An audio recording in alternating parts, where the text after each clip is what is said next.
So today we are going to understand the cell division. Cell division. So first हम देखेंगे कि cell division actual में होता क्या है. तो cell division means suppose we have one cell. कोई भी सेल ले लो, मैं अमीबोइक सेल ले रहा हूँ. ठीक है. अब इस सेल में अब क्या होगा, सेल को डिवाइड होना है तो सबसे पहले सेल के अंदर में जो न्यूक्लियस है, न्यूक्लियस का डिवीजन होता है. तो पहले होता है न्यूक्लियर इलोंगेशन. देखो सेल एज इट इज ही है, लेकिन यहाँ पर जो न्यूक्लियस है देखो उसका इलोंगेशन होना स्टार्ट हो गया. इलोंगेशन का मतलब इंक्रीज इन लेंथ. फिर इलोंगेशन का के बाद फर्दर इलोंगेशन होगा न्यूक्लियस का, और वो ऐसे शेप में कन्वर्ट हो जाएगा ऐसा. ठीक है. और फाइनली न्यूक्लियर डिवीजन, यहाँ से न्यूक्लियर डिवीजन स्टार्ट हो रहा है और यहाँ पर न्यूक्लियर डिवीजन एंड हो जाएगा. तो इसका मतलब अब हमारे सेल के अंदर में दो न्यूक्लियस होंगे. ये आगे दो न्यूक्लियस. ठीक है. अब दो न्यूक्लियस के बाद देखो ये हो गया कैरियोकाइनेसिस. ये हो गया कैरियोकाइनेसिस.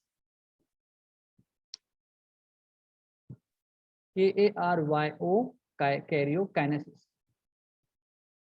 न्यूक्लियर डिवीजन हो गया, इसका मतलब कैरियोकाइनेसिस डन. अब होगा साइटोप्लाज्मिक डिवीजन. अब ये दो तरीके से होता है. दो तरीके से. सपोज मैं ले रहा हूँ एक case in case of plant. अब मैं ले रहा हूँ इन केस ऑफ प्लांट, और दूसरा जो वे है मैं उसको ले रहा हूँ इन केस ऑफ एनिमल. ठीक है. एनिमल से केस में तो जो प्लांट सेल होती है, प्लांट सेल में न्यूक्लियर डिवीजन होने के बाद इंटरसेलुलर सेप्टम फॉर्म होता है. यहाँ पर ये देखो ये लाइन फॉर्म हो रही है और ये लाइन धीरे धीरे ग्रो होगी और ये ग्रो होगी टुवर्ड द पेरिफेरल रीजन के ऊपर. देखो ये और बढ़ गई, नेक्स्ट में और बढ़ जाएगी.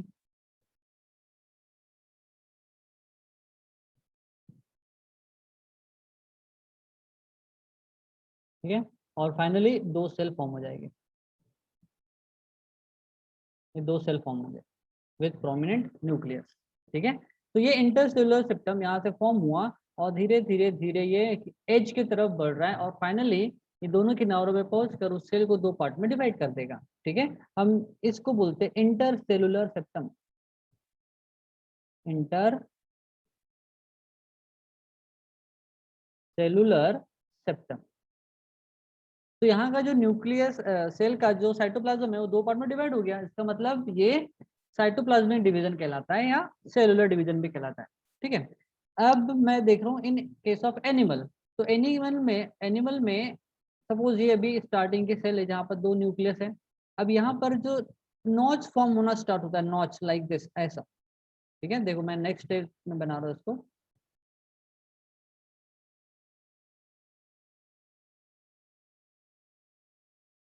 ठीक है. देखो ये थोड़ा वैली के समान फॉर्म हो रहा है दोनों साइड से. इसको हम बोलते हैं नॉच.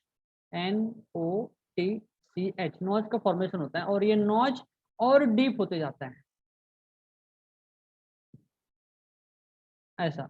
और फाइनली ये दो पार्ट में सेल डिवाइड हो जाती है और दो सेल फॉर्म हो जाती है. ठीक है. तो ये है यहाँ पर एक्चुअल में क्या हो रहा है, साइटोप्लाज्म डिवाइड हो रहा है, इसलिए हम इसको बोलते हैं साइटोप्लाज्मिक डिवीजन.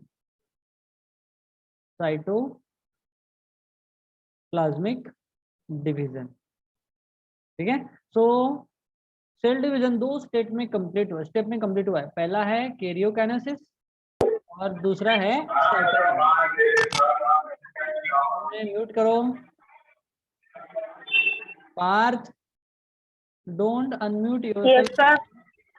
अनम्यूट मत करो क्योंकि आपके साइड से बहुत ज्यादा आवाज आ रही है. ओके. सो ये क्लियर हुआ क्या, सेल डिवीजन क्लियर हो गया. सबसे पहले न्यूक्लियर का डिवीजन हुआ. अब देखो ये यहाँ से स्टार्ट हुआ था तो एक सेल से हमारे पास अब दो सेल फॉर्म होंगे. दो सेल फॉर्म होगी ना.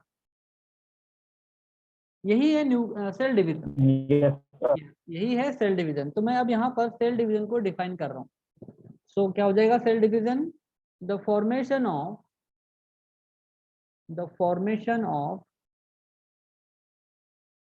the formation of new shell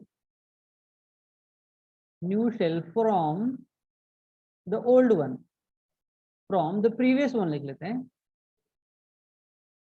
From the previous one is called as cell division. फिर ये तो डेफिनेशन होगी। अब इसका इंपॉर्टेंट कैरेक्टरिस्टिक्स क्या है? Cell division complete in 2 step.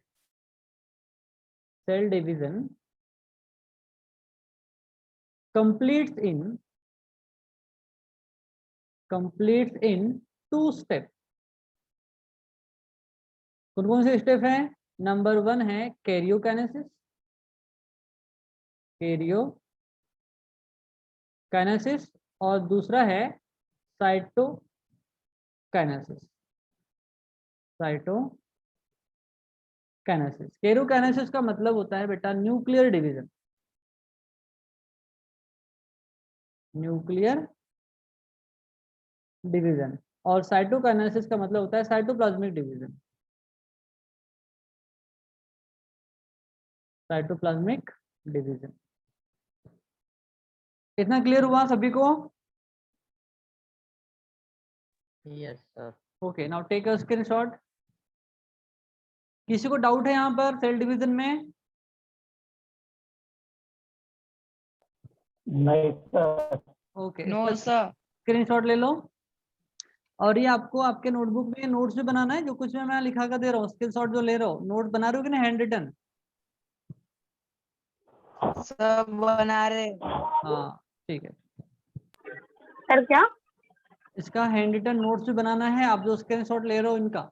ये हाँ ये सर हो गया, लिख के ये हाँ कल पढ़ाया था सर आपने ये।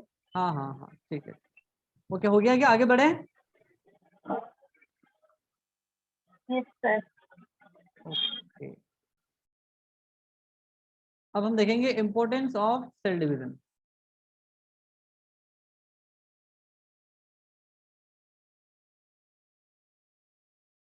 Importance of cell division,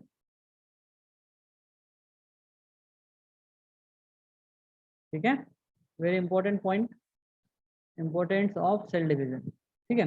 so cell division is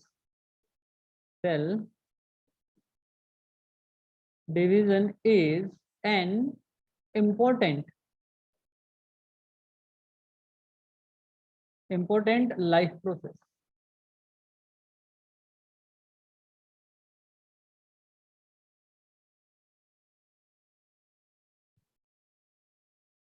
So cell division is an important life process because it has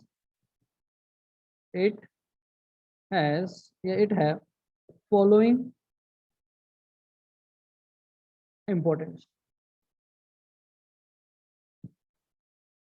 number 1 क्या है? Number 1 first importance,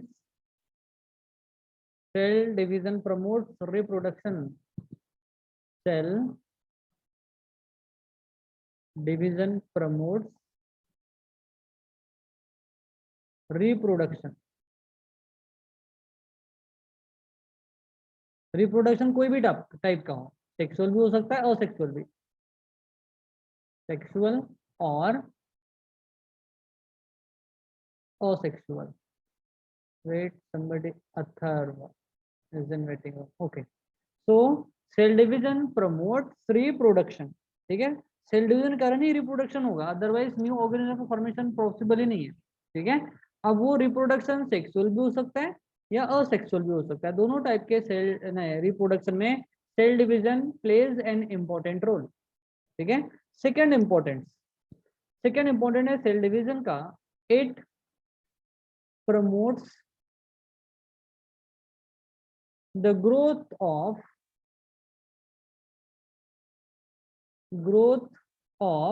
multicellular organism.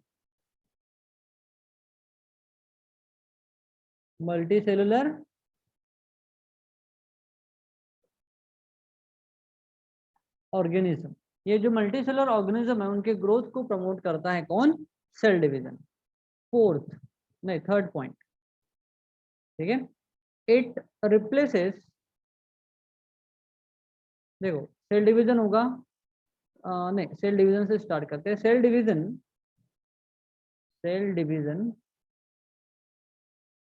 Promotes repair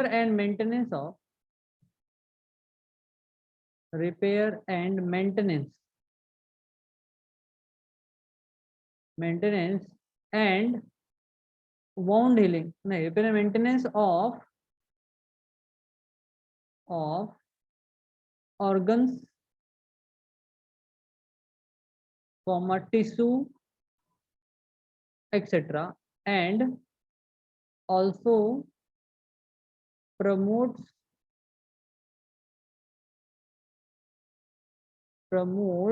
wound healing, promotes in wound healing.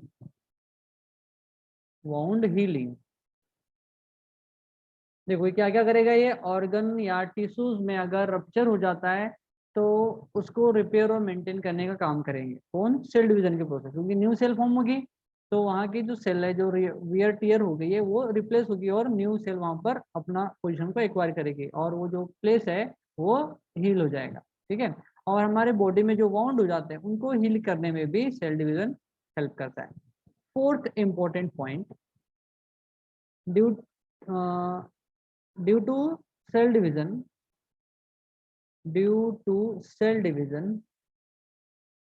Wound के बाद क्या लिखते हो? wound healing, HEALING, healing. हाँ, due to cell division old or degenerative cell, degenerate हो गई थी वो cell, degenerated cells are replaced by new cells. और पॉसिबल किसके कारण हुआ है? सेल डिवीजन के कारण। Fifth important, cell division promote formation of new blood cells. Cell division promotes formation of new cells, cells example यहाँ पर लिख रहा हूं मैं, न्यू ब्लड सेल।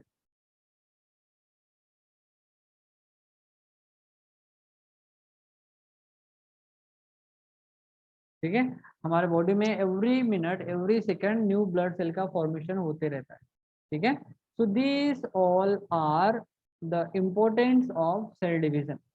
किसी को और कुछ पॉइंट ऐड करना है अपने साइड से? हाँ जी, किसी को और पॉइंट ऐड करने हैं क्या?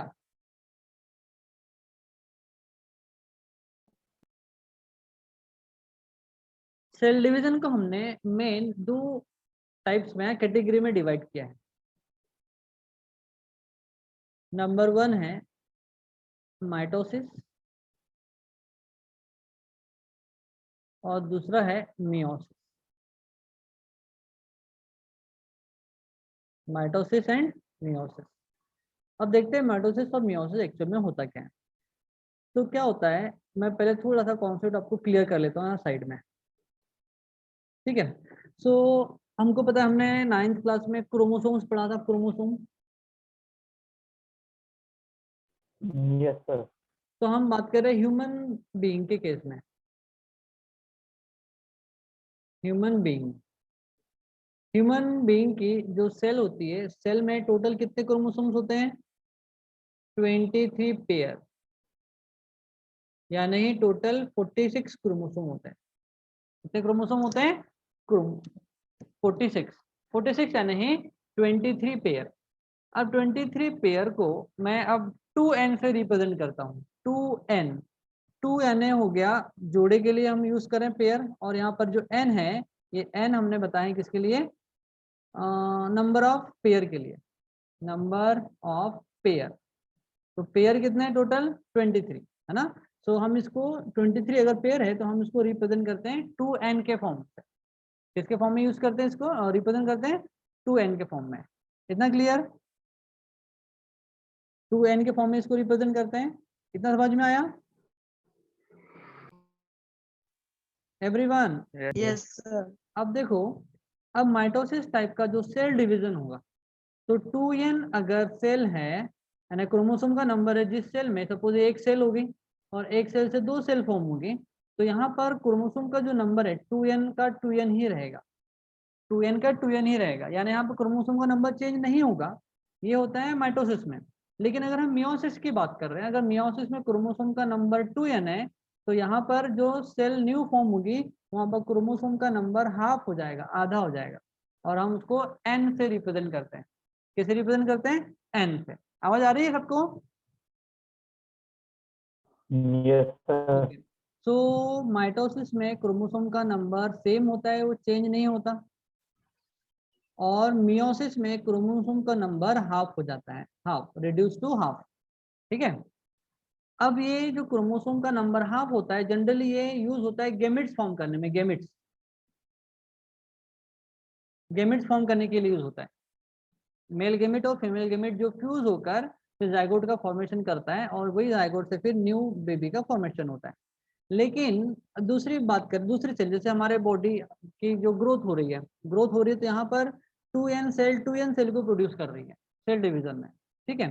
तो ये वाला जो सेल डिवीजन हो रहा है जहाँ पर क्रोमोसोम का नंबर हाफ होता है, ये होता है हमेशा जर्म सेल में, जर्म सेल। अब जर्म सेल दो टाइप की है, एक है मेल जर्म सेल और दूसरी है female germ cell. Male germ cell को हम बोलते हैं स्पर्म सेल, और फीमेल जर्म सेल को बोलते हैं एग सेल। क्या बोलते हैं हम? Egg cell. अब ये जो है जहाँ पर क्रोमोसोम का नंबर चेंज नहीं होता, ये हमारे बॉडी की अदर सेल से, जर्म सेल को छोड़कर। तो हमारे बॉडी में 3 मेन टाइप की सेल होती है, जर्म सेल, फिर दूसरी होती है सोमेटिक सेल, जिसको हम नॉन रिप्रोडक्टिव सेल बोलते हैं, जैसे स्किन में है, हेयर में है ना, हमारे बॉडी के ऑर्गन में है, ये सब सोमेटिक सेल है। और दूसरी है स्टेम सेल। स्टेम सेल को हम रीजनरेटिव सेल भी कहते हैं। रीजनरेटिव का मतलब इन सेल में कैपेसिटी होती है कि वो दूसरी टाइप के सेल है और भी न्यू टाइप के सेल को वो फॉर्म कर सकता है, इसलिए हम उसको रीजनरेटिव सेल कहते हैं। जैसे बहुत बार क्या होता है, आपके वाउंड हो गया तो वहां पर न्यू सेल आकर वो जो वाउंड है उसको हील कर देती है और उस जगह को पैक कर देती है, ऐसा होता है। हाँ, तो वहां पर वो स्टेम सेल काम करती है। जैसे किसी का ऑर्गन ट्रांसप्लांट कराना है, तो ऑर्गन ट्रांसप्लांट कराने के लिए आर्टरीज, वेन को कट करना पड़ता है और जोड़ना पड़ता है ना, तो वहां पर हम स्टेम सेल का यूज करते हैं। ठीक है, इसलिए हम कहते हैं हमारे बॉडी में सोमेटिक सेल फर्स्ट, दूसरा स्टेम सेल और तीसरा जर्म सेल, 3 टाइप की सेल प्रेजेंट होती है। तो सोमेटिक सेल और स्टेम सेल में जो सेल डिवीजन होगा वो होता है माइटोसिस, और जर्म सेल में जो सेल डिवीजन होगा वो होगा मियोसिस। माइटोसिस में क्रोमोसोम का नंबर हाफ नहीं होता है, यानी क्रोमोसोम का नंबर सेम होता है, लेकिन मियोसिस में क्रोमोसोम का नंबर हाफ हो जाता है।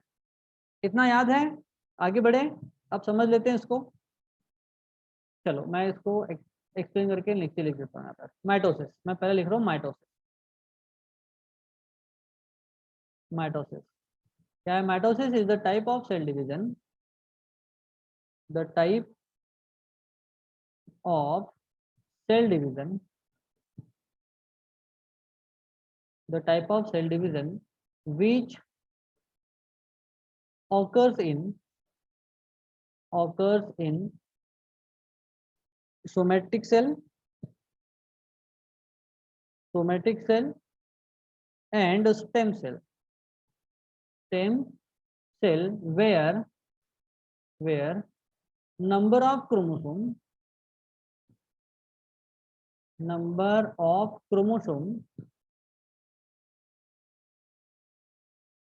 remains same.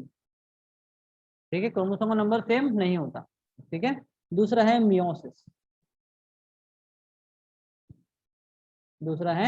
मियोसिस, तो मियोसिस भी क्या है? एक टाइप का सेल डिवीजन है। तो meiosis is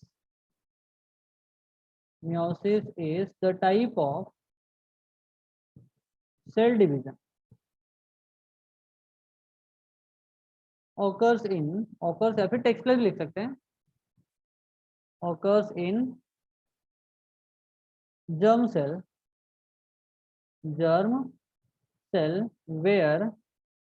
where number of chromosome